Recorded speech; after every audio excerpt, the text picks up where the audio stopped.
मुंह में रखी सिगरेट को लेकर मैंने एक गहरा सांस अपने अंदर खींचा था और फिर धुएं के गुब्बारे हवा में उड़ाए थे। एक ही कश काफ़ी था मुझे नशे में चूर करने के लिए। जहां मैं बैठा था वहां रातें रंगीन थीं। मेरे जैसे और भी बड़े अमीरजादे वहां पर दिल लगाने के लिए आए थे।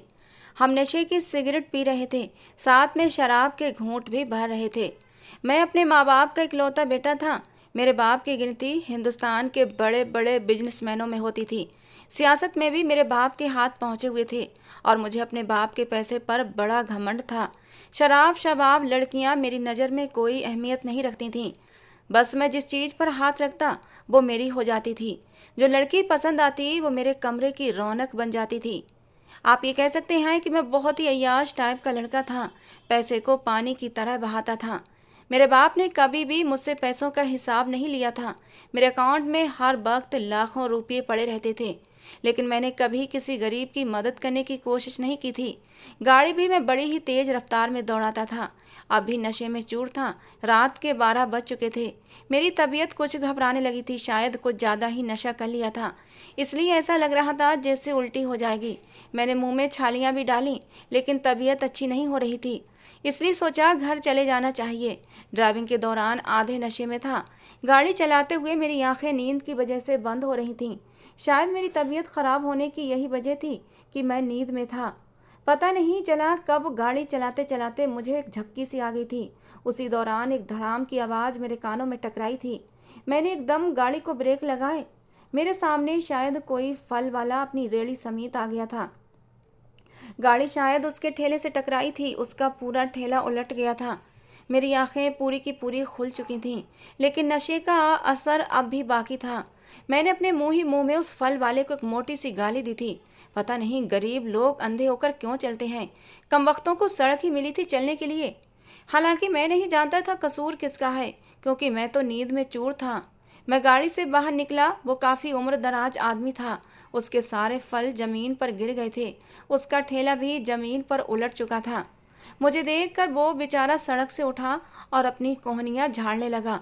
उसकी पुरानी सी शर्ट कोहनियों से लाल हो चुकी थी। शायद उसकी कोहनी में चोट लग गई थी। वो मेरे पास आया और अपने फल देखकर रोने लगा।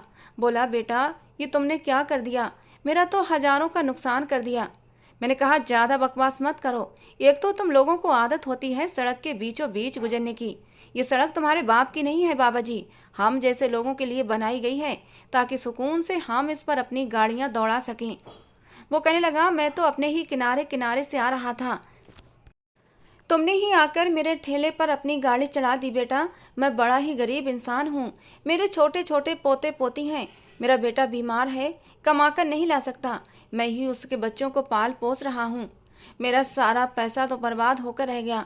ऐसा करो, जख्मों के दवा के लिए पैसे बेशक मत दो, लेकिन मेरा नुकसान तो पूरा कर दो। मैंने कहा, ओह शिट। ये कहकर मैंने उस बूढ़े को धक्का दिया था। पीछे से एक रिक्शा गुजर रहा था, वो उस रिक्शे से जाकर टकराया था। रिक्शे वाले ने फौरन से ब्रेक लगाए। उस रिक्शे से एक लड़की नीचे उतरी थी। पिंक कॉटन का सूट पहन रखा था। पिंक सितारों वाला दुपट्टा उसने अपने सर पर डाल रखा था और ये रंग उसकी गुलाबी रंगत पर बड़ा ही भला लग रहा था।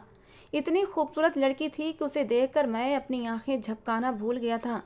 वो रिक्शे से उतरी। उसने गिरे हुए उस बूढ़े फल वाले को उठाया और उससे पूछने लगी, बाबा क्या हुआ है। मैं तो उसके हुस्न में ऐसा खोया कि मुझे आसपास का होश ही नहीं रहा था। मेरा तो जैसे सारा नशा टूट गया था। लेकिन लड़की बड़े गुस्से में मेरे पास आई थी। कहने लगी, अंधे होकर गाड़ी चलाते हैं आप। उसकी बात सुनकर मैं चौंका था। मैंने कहा, ये बुढ़ा खुद ही मेरे सामने आया था। वो कहने लगी, बात करने की तमीज़ नहीं है आपको, आपके बाप से बड़ी उम्र का होगा। मैंने कहा, तो मैं क्या करूं? अगर मेरे बाप की उम्र का कोई चौकीदार मेरे सामने आएगा तो क्या उसको आप करके बात करूंगा? वो कहने लगी, जी हाँ, अगर चौकीदार भी आपकी बाप की उम्र से बड़ा होगा तो आपको तमीज़ से बात करनी चाहिए। चलें, इनका नुकसान पूरा करें और इन्हें अपने साथ अस्पताल भी लेकर जाएं। इन्हें बहुत चोटें आई हैं और आपकी वजह से आई हैं। मैंने कहा, देखिए मैडम, पहली बात तो मैं ऐसे बुढ़ों के हथकंडों को अच्छी तरीके से जानता हूँ। पैसे बटोरने के लिए इनका काफ़ी पुराना और कामयाब तरीका है। जैसे ही देखते हैं कोई बड़ी गाड़ी आ रही है तो जानबूझकर सामने आ जाते हैं और अपनी गरीबी का रोना रोते हैं, ताकि हम जैसे लोग अपनी जेबें खाली करते रहें। और मैं ऐसा नहीं हूँ, एक फूटी कौड़ी तक इस बुड्ढे को नहीं दूंगा। उस लड़की ने मुझे तेज नज़रों से घूरा था, फिर अपना पर्स खोलकर बुढ़े को पैसे देने लगी। कहने लगी, बाबा जी मेरे पास बस इतने ही हैं, बाकी सिर्फ किराया बचा है, ये आप रख लें और मुझे अपना पता भी बता दें। कुछ दिन बाद मुझे सैलरी मिलेगी तो मैं आपको और भी पैसे दे दूंगी। इन जैसे घटिया लोगों को सिर्फ गरीबों को तकलीफ देना ही आती है, उनका नुकसान पूरा नहीं कर सकते। लेकिन चिंता मत करें, मैं आपका नुकसान पूरा करूंगी। मैं तो जितना हैरान होता उतना कम था। उस 2 टके की लड़की ने मुझे इतनी बातें सुना दी थीं। वो आदमी उस लड़की को दुआएं देने लगा। वो लड़की दोबारा रिक्शे में बैठकर चली गई। मैंने भी गाड़ी में बैठा, लेकिन बजाय अपने घर जाने के उस लड़की का पीछा करने लगा। वो एक पुराने से इलाके की पुरानी सी बिल्डिंग के सामने रिक्शे से उतरी थी और उसी बिल्डिंग में चली गई। मैंने वो बिल्डिंग देखी तो लगा जैसे 24-25 साल पुरानी है। खैर, मैं वापस अपने बंगले पर आ गया। लड़खड़ाते कदमों से अपने कमरे में आया। सबसे पहले एसी ऑन किया। कमरे में गुलाब के फूलों की खुशबू भी थी जो अभी अभी नौकर ने लगाए थे, और कमरा साफ किया था। एयर फ्रेशनर भी कमरे में किया गया था। मैं धम से बेड पर गिरा और नींद की आगोश में चला गया। अगले दिन ही नाश्ते पर मेरे पापा मुझसे कहने लगे कि तुम्हें स्कूल के बच्चों को इनाम देने के लिए जाना है, क्योंकि मेरा बाप राजनीति में कदम रख चुका था और इस बार उनका इरादा इलेक्शन लड़ने का था। मैंने कहा, डैड मुझसे ये नहीं होगा। वो कहने लगे, करना तो पड़ेगा। मैं चाहता हूँ कि लोगों के दिमाग में हमारे लिए एक अच्छी इमेज बने। मजबूरन ही सही, लेकिन मैं उस इंग्लिश मीडियम स्कूल में बच्चों को ट्रॉफी देने चला गया। लेकिन मैं नहीं जानता था मुझे वहाँ लड़की वो कोमल भी मिल जाएगी। वो लड़की शायद उसी स्कूल की टीचर थी। जैसे ही मैं स्टेज पर आया, उसके माथे पर बल पड़े थे, चेहरे पर गुस्से के भाव छा गए थे। सारी टीचर्स के साथ वो भी सबसे पीछे खड़ी हुई थी। स्कूल की प्रिंसिपल मेरे पास आई, जो कि बच्चों के रिजल्ट अनाउंस कर रही थी, और मुझे ट्रॉफी पकड़कर उन्हें देने के लिए कह रही थी। मैं बच्चों को ट्रॉफी देता, साथ ही साथ यह भी कहता कि खूब मेहनत से पढ़ो, कामयाब हो जाओगे। सारी ट्रॉफियां देने के बाद मैडम ने मुझे बहुत जिद की कि मैं कुछ लाइन्स बच्चों के लिए बोल दूं। मैं खुद कोई अच्छा स्टूडेंट नहीं रहा था, बस ऐसे ही अमीर बाप का बेटा था, इसलिए दूसरों के अच्छे नंबर खुद ब खुद मेरी रिपोर्ट पर आ जाते थे। मेहनत कोई और करता, नंबर मैं हासिल कर लेता था, इसलिए हमेशा टॉपर की लिस्ट में मेरा नाम सबसे ऊपर होता था। मैंने बच्चों को नसीहतें करना शुरू कर दी कि दिल लगाकर पढ़ो, मैंने भी हमेशा मेहनत करके ये स्थान हासिल किया है। अच्छे नागरिक बनने की कोशिश करो, लोगों की मदद करो, गरीबों के साथ अच्छे से पेश आओ, उनकी मदद करने की हमेशा कोशिश करो, वगैरह वगैरह। वही किताबी बातें जो हर राजनीतिक नेता अपने भाषण में शामिल करता है। मैं भी इन्हीं बातों में बिजी था कि जब पीछे से मुझे एक जानी पहचानी आवाज़ सुनाई दी। देवांश मुखर्जी, पहले आप खुद अपनी बातों का पालन करना सीख लें, तभी बच्चों को समझाइएगा। मैंने पलट कर उसको देखा था और बड़े ही गुस्से से घूरा भी था। मैडम भी उस लड़की को घूरने लगी, लेकिन वो मेरे सामने आकर खड़ी हो गई, मेरे हाथ से माइक छीना और कहने लगी, बेटा इनकी बातों पर कभी भी ध्यान मत देना, क्योंकि इन साहब ने अभी कुछ दिन पहले ही एक गरीब ठेले वाले पर अपनी गाड़ी चढ़ा दी थी। उस बेचारे के सारे फल गिर गए थे। मैंने जब इनसे कहा कि आपकी गलती है और आपको इस गरीब का नुकसान पूरा करना चाहिए, तो जानते हैं इन साहब ने क्या कहा? कहने लगे, ये बुढ़ा जानबूझकर मेरी गाड़ी के सामने आया है, इन्हें खुद तमीज नहीं है किसी बड़े बूढ़े से बात करने की, और यहाँ ये लंबे लंबे भाषण दे रहे हैं। बड़ों का सम्मान करो, बड़ों से नरमी से पेश आओ, पहले खुद तो दूसरों का सम्मान करना सीख लें।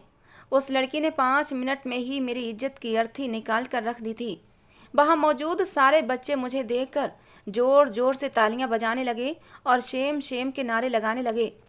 मेरा तो गुस्से के मारे बुरा हाल था, क्योंकि वहाँ पर टीवी रिपोर्टर भी मौजूद थे, जिसे मेरे बाप ने ही भेजा था कि मेरे बेटे का ये इवेंट टीवी पर जरूर आना चाहिए।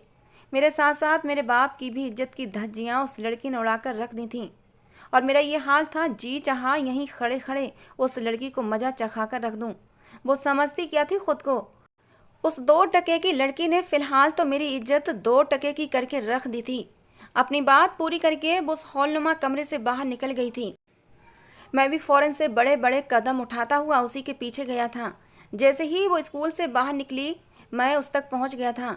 मैंने उसे बाजू से पकड़ा और अपने सामने खड़ा कर दिया। वो मुझे गुस्से से देखने लगी।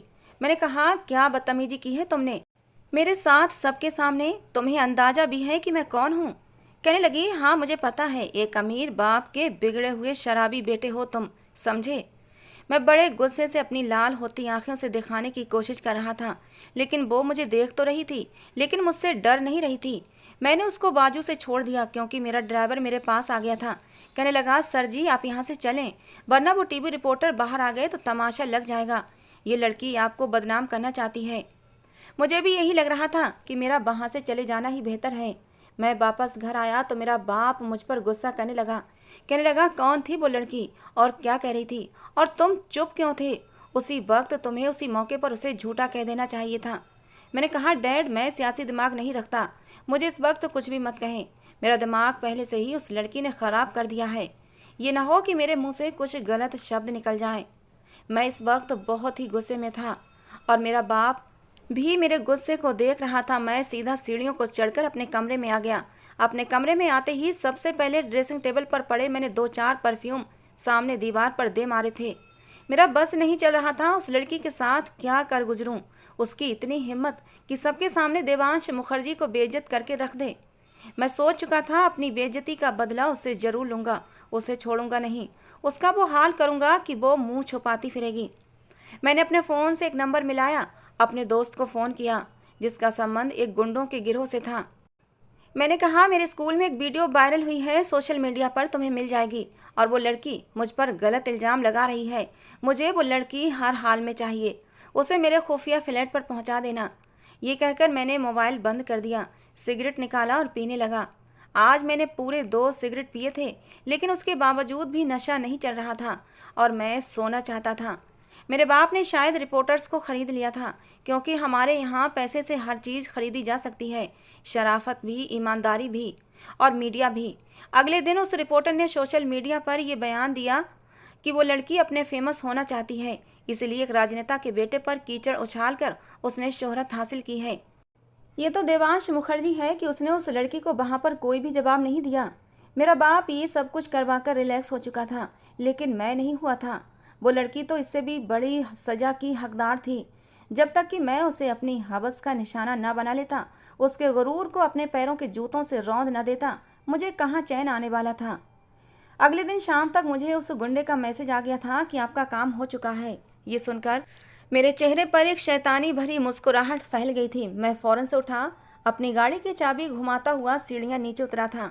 मेरा बाप वहीं लॉन्ज में बैठा हुआ था। मुझे देखकर कहने लगे, बड़ी मुश्किल से मैंने ये मामला संभाला है, इसलिए दोबारा कोई गलती मत करना।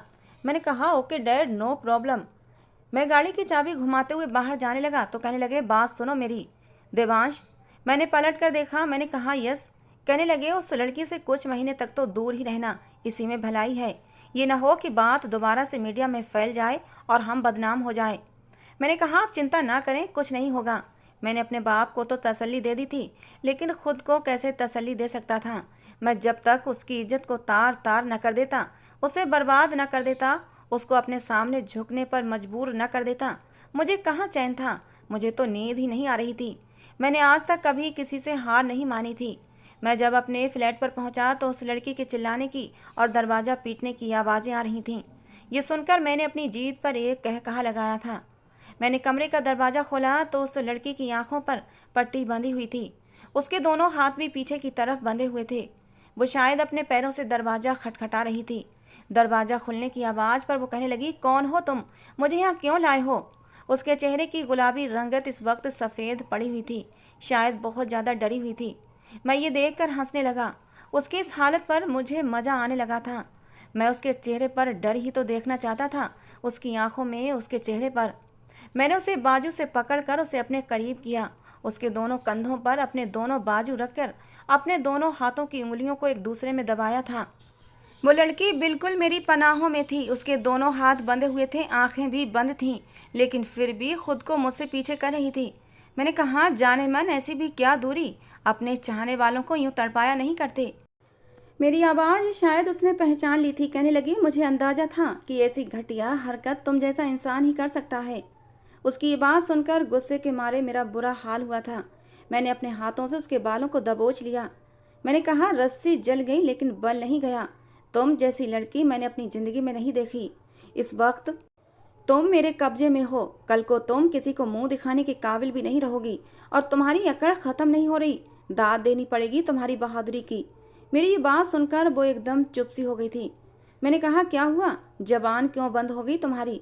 तुम क्या समझती हो मैंने तुम्हें यहाँ पर इज्जत देने के लिए बुलाया है? तुम समझती हो कि मैं तुम्हें बहुत इज्जत देने वाला हूँ? तुम्हारी तो आज मैं इज्जत बर्बाद करने वाला हूँ। ये कहकर मैंने उसे खुद से दूर किया था। उसकी आंखों से भी पट्टी उतार दी, लेकिन उसके हाथ बंधे ही रहने दिए थे। वो लड़की मुझे बड़े ही गुस्से और नफरत से घूर रही थी। मैंने कहा, बहुत गुरूर है तुम्हें खुद पर और बहुत शौक है मुझे बदनाम करने का, लेकिन देखो मेरे पैसे ने सारी बाजी उलट कर दी। तुमने मुझे बदनाम करना चाहा, लेकिन मैं बदनाम नहीं हुआ। मेरे बाप ने 4 नोट क्या फेंके, वो रिपोर्टर्स कुत्ते की तरह दुम हिलाने लगे थे। उन्होंने अपने सारे बयान बदल दिए हैं। बताओ क्या बिगाड़ सकती हो तुम मेरा? कुछ भी नहीं। कहने लगी, मुझे हैरत नहीं हुई, क्योंकि मैं जानती थी तुम मेरे साथ ऐसा ही कुछ करोगे। सच्चाई तुम जैसे लोगों को हजम जो नहीं होती। मैं जानती थी तुम मुझे अगवा करोगे, किसी सुनसान जगह पर ले जाओगे, मेरी इज्जत को तार तार करोगे, मुझे बर्बाद कर दोगे। मेरे लिए हैरत की बात तो उस वक्त थी जब तुम इस बात को गैर जरूरी समझकर आगे निकल जाते और मुझे कुछ भी ना कहते। कहने लगी, औरत की कमजोरी से खेलने की तुम अमीर जादों की पुरानी आदत होती है। तुम लोग अपनी मर्दानगी इसी में समझते हो कि औरत को जबरदस्ती अगवा करके अपने कमरे में बंद कर लो और उसे बर्बाद करके खुद को मर्द साबित करो। अगर तुम ऐसा करोगे तो कोई अनोखा काम नहीं करोगे। मैंने कहा, मुझे अनोखा काम करना भी नहीं है। मुझे तो तुम्हारी अकड़ निकालनी है, तुम्हें बर्बाद करना है, और तभी मुझे चैन आएगा। मुझे लगा था वो लड़की रोएगी, मेरे आगे विनती करेगी, गिड़गिड़ाएगी, मेरे हाथ पैर जोड़ेगी कि मुझे माफ़ कर दो, मुझे जाने दो, आगे से मैं तुम्हारे रास्ते में नहीं आऊँगी। लेकिन उसने ऐसा कुछ भी नहीं किया था। चुपचाप जाकर बेड पर बैठ गई। उसकी ये हरकत मुझे हैरान कर गई थी। मैंने उसके हाथों की रस्सी भी खोल दी थी। जिस फ्लैट में मैंने उसे बंद करके रखा था वो दूसरी मंजिल पर था और बहुत ही महंगी सोसाइटी में था। नीचे बहुत बड़ा स्विमिंग पूल भी बना हुआ था। जैसे ही मैंने उसकी रस्सी खोली वो बेड पर ही बैठी रही थी। मैंने अलमारी से शराब की बोतल निकाली। मैं ये रात उसके साथ रंगीन करना चाहता था। शराब की बोतल खोलकर मुंह को लगाई। अभी मैं घूंट घूंट शराब की बोतल पी ही रहा था कि वो लड़की बेड से उठी और तेजी से खिड़की की तरफ बढ़ी थी। मैंने फौरन से बोतल अपने मुंह से हटाई, लेकिन तब तक वो भागकर खिड़की खोलकर नीचे कूद चुकी थी। ये देख कर तो मेरे होश उड़ गए थे। नीचे स्विमिंग पूल था, इसलिए वो स्विमिंग पूल में जाकर गिरी थी, लेकिन दूसरी मंजिल पर थी। यकीनन वो मर चुकी थी। मैं एकदम से घबरा गया था कि ऐसा कुछ हुआ तो मेरा बाप तो मुझे जिंदा नहीं छोड़ेगा। मुझे अपने सामने मौत नजर आ रही थी। मैं फौरन से फ्लैट से नीचे गया था। आधी रात का समय था। नीचे पुल के करीब जो चौकीदार थे वो ये सब कुछ देखकर बुरी तरह घबरा गए थे। जब तक मैं नीचे पहुंचा था वो उस लड़की को निकाल चुके थे। इतनी ऊंचाई से गिरने पर उसके सर पर बहुत गहरी चोट आई थी। मैंने उसे फौरन अपनी गाड़ी में बिठाया और अस्पताल ले गया। टाइम पर इलाज मिलने से उसकी जान तो बच गई थी, लेकिन वो कोमा में जा चुकी थी। डॉक्टर्स का कहना था कि हमें उम्मीद है शायद कुछ ही दिन में इसको होश आ जाएगा। शायद वो लड़की अपनी इज्जत की बर्बादी नहीं चाहती थी, इसीलिए उसने अपनी जान की परवाह नहीं की थी। उसने खिड़की से छलांग लगाकर अपनी जान देने की कोशिश की थी। उसे नहीं पता था कि नीचे स्विमिंग पूल है। अगर नीचे स्विमिंग पूल न होता तो वो लड़की इस वक्त मौके पर ही दम तोड़ देती। लेकिन स्विमिंग पूल ने उसकी जान तो बचा ली थी, लेकिन वो कोमा में जा चुकी थी। मुझे तो उस वक्त सिर्फ ये डर था कि कहीं वो मर न जाए। अगर वो मर गई तो ये खबर सोशल मीडिया पर आग की तरह फैल जाएगी और मैं पकड़ा जाऊंगा। हॉस्पिटल वालों को मैंने बहुत सारे पैसे दे दिए थे कि ये खबर पुलिस तक ना पहुंचे और ना ही सोशल मीडिया तक, और ना ही किसी को इस बात की जानकारी होनी चाहिए। उन लोगों ने भी मेरी बात मान ली थी। 3 दिन तक मैंने हॉस्पिटल का मुंह नहीं देखा था, बस फ़ोन पर ही डॉक्टर से कांटेक्ट में रहा था। डॉक्टर्स का कहना था जरा भी हरकत लड़की के अंदर महसूस नहीं की गई है। वो कोमा में जा चुकी है और नहीं मालूम कि वो कब तक कोमा में रहेगी। मैंने भी भगवान का धन्यवाद किया था, अच्छा है वो कोमा में ही रहे। लेकिन आज मुझे हॉस्पिटल से कॉल आई थी कि उस लड़की को होश आ गया है। मैं एक बार फिर से परेशान हुआ था, क्योंकि जानता था वो मुझे छोड़ेगी नहीं। ये बात सबके सामने खुल जाएगी। लेकिन जो भी था मुझे उससे मिलना ज़रूरी था। मैं फ़ौरन अस्पताल पहुंचा और जैसे ही उसके कमरे में दाखिल हुआ वो मुझे इस तरह देख रही थी जैसे मुझे जानती ही ना हो। वहाँ मौजूद एक नर्स उसको ड्रिप लगा रही थी। वो अपने फोल्डिंग बेड पर उठकर बैठी हुई थी। कहने लगी, ये कौन है? ये कमरे में कौन आया है? नर्स कहने लगी, आपने नहीं पहचाना? तो उसने नामे सिर हिला दिया। नर्स कहने लगी, अरे ये आपके हस्बैंड हैं, यही तो आपको यहाँ लेकर आए थे और आपके इलाज पर पैसा पानी की तरह बहाया है। शायद उस नर्स ने देखा था कि मैंने किस तरह डॉक्टर्स का मुंह बंद करने के लिए पैसे उड़ाए थे। ये सुनकर तो मैं भी हैरान हुआ था। उसको लगा शायद वो मेरी पत्नी है, लेकिन कोमल को कुछ भी याद नहीं आ रहा था। वो कहने लगी, अगर ये मेरे हस्बैंड हैं तो मुझे याद क्यों नहीं आ रहा? कुछ भी याद नहीं आ रहा, मैं कौन हूँ, मेरा नाम क्या है? ये कहकर उसने अपने सर को दोनों हाथों से जकड़ लिया था। मैंने तो दिल में भगवान का धन्यवाद किया था। अच्छा है वो सब कुछ भूल गई थी। मैं उसके पास आ गया, उसी के फोल्डिंग बेड पर बैठ गया। मैंने कहा, कैसी हो? कहने लगी, कौन हो तुम? क्या सच में तुम मेरे हस्बैंड हो? मैंने कहा, हाँ मैं तुम्हारा पति हूँ, हमारी लव मैरिज हुई थी। वो कहने लगी, अच्छा सोचती हूँ मैं। ये कहकर वो कुछ याद करने की कोशिश करने लगी। फिर कहने लगी, शायद मैं भूल गई हूँ, मुझे कुछ भी याद नहीं आ रहा।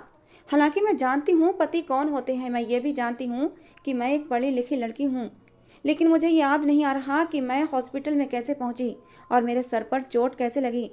मैंने कहा, हम गाड़ी ड्राइव कर रहे थे, हमारी गाड़ी का एक्सीडेंट हो गया था और मैं गाड़ी का दरवाज़ा खोलकर बाहर की तरफ गिरा था, लेकिन तुम गाड़ी में ही थी। गाड़ी एक धमाके से फट गई थी और इसीलिए तुम्हें इतनी चोटें आ गईं, लेकिन भगवान का धन्यवाद है कि तुम्हारी जान बच गई। मैंने झूठी कहानी उसे सुनाई थी। वो कुछ सोच में पड़ गई थी। मैंने कहा, तुम परेशान क्यों हो रही हो? धीरे धीरे तुम्हें सब कुछ याद आ जाएगा। वो मुझे गौर से देखने लगी। कहने लगी, क्या मेरा नाम सुनैना है? मैंने कहा, हाँ तुम्हारा नाम सुनैना ही है। शायद उसे किसी ने उसका फर्जी नाम बता रखा था। वो नर्स कहने लगी, मैं अभी डॉक्टर को बुलाती हूँ। जब वो नर्स डॉक्टर को बुला कर लाई तो डॉक्टर मुझसे कहने लगी कि इसके सर पर बहुत गहरी चोट आई है, इसलिए ये कुछ समय के लिए सब कुछ भूल गई है, लेकिन हो सकता है इसे बहुत जल्द सब कुछ याद आ जाए। फिर वो डॉक्टर कहने लगी कि जब भी अपना पुराना घर पुराना माहौल देखेगी तो धीरे धीरे इसकी याददाश्त वापस आ जाएगी। लेकिन मैं नहीं चाहता था उसे कुछ भी याद आए। मेरे बाप को भी इस बात की जानकारी हो गई थी। उन्होंने मुझे कहा कि उस लड़की को फ़ौरन से फ़ौरन कहीं गायब कर दो और तुम भी कहीं चले जाओ।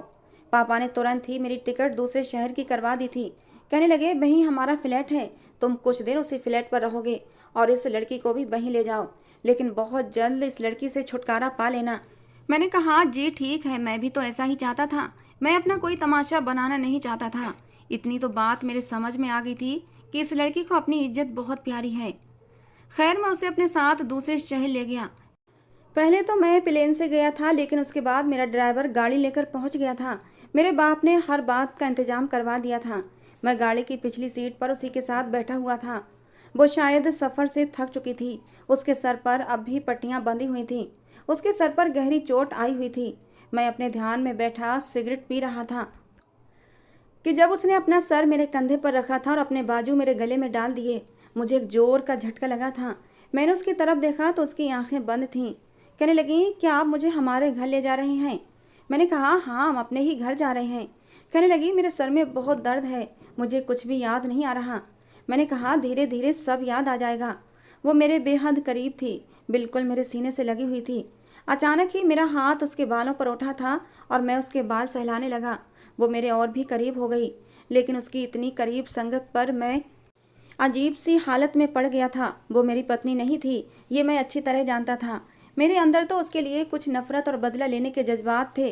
वो तो अब ना जाने कब के ख़त्म हो चुके थे। मैंने फ़ौरन से अपना हाथ उसके बालों से पीछे किया, लेकिन वो मेरे साथ ही लगी रही। मेरे कंधे पर सर रखे रखे सो गई थी।